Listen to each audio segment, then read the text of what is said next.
People who moved out of the parents' house before 30. How? Started working while I was in school. Got out as soon as I could. I moved out at 19. My mom and stepdad moved to the other end of the town because rent was a lot cheaper. But I didn't want to live there, so I looked for a small cheap flat. Found one, had a job, some savings. Somehow it worked out. Eventually found some used furniture and a new bed. Life was much cheaper like 15 years ago. Got kicked out at 14. Finished high school sleeping on friends' couches while serving tables. Had a ton of roommates for the next 10 years. At any given time I was living with like 3 or 4 people. It was never boring, haha. Roommates. Just needed a little R&R. Roommates and ramen. I moved out at 18, got a job as a waiter working 50 to 60 hours, rented the smallest room in a shit area of the city I lived in. It is what it is. My dad died when I was 17 and my stepmom kicked me out. Sink or swim, baby. All that aside, I don't think there's any shame in staying with your family in this economy as long as you're contributing. Communal living is going to be the new norm. ETA, yes, the new old North American focused old new norm. Remember, the top comment on today's video will make it into tomorrow's video.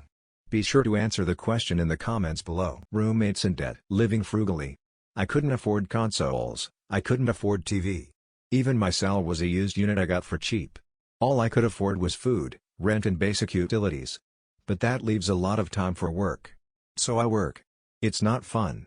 Now I am better off. So I am enjoying myself with things I never had in my youth.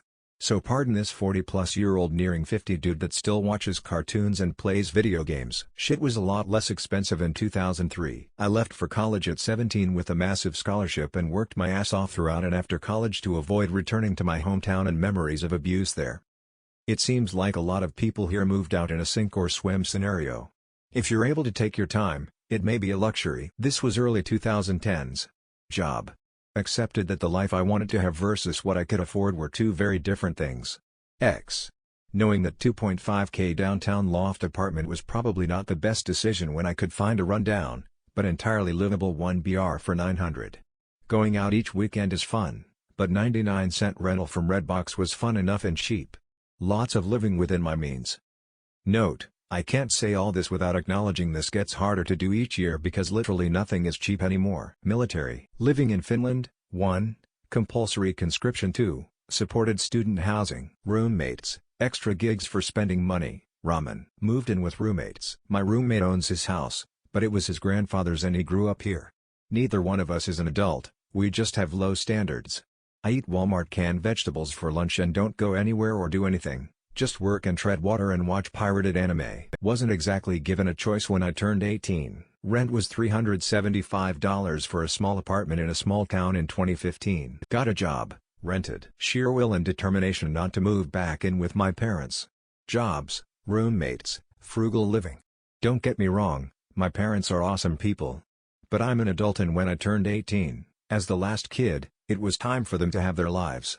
They'd welcome me back even now in my 30s if I needed it, but it isn't fair to them. And so my determination to give them their privacy and lives keeps me from doing so. I was 19 and went to the cities on my own.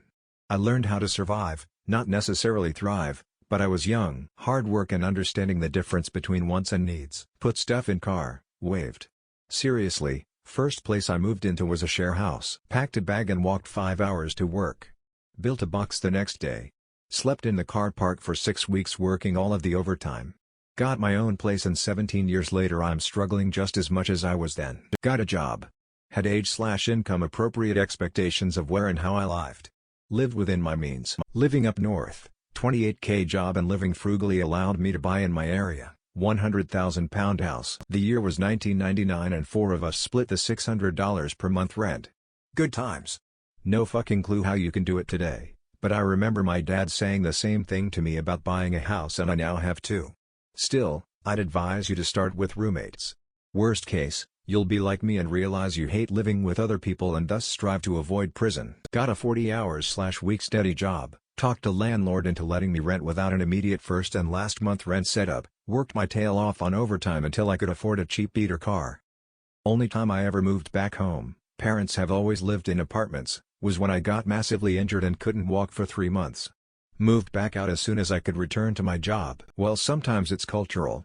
Sometimes people are kicked out. Some are forced to stay and help. Some ended up staying forever. No shame. Life is what you make it.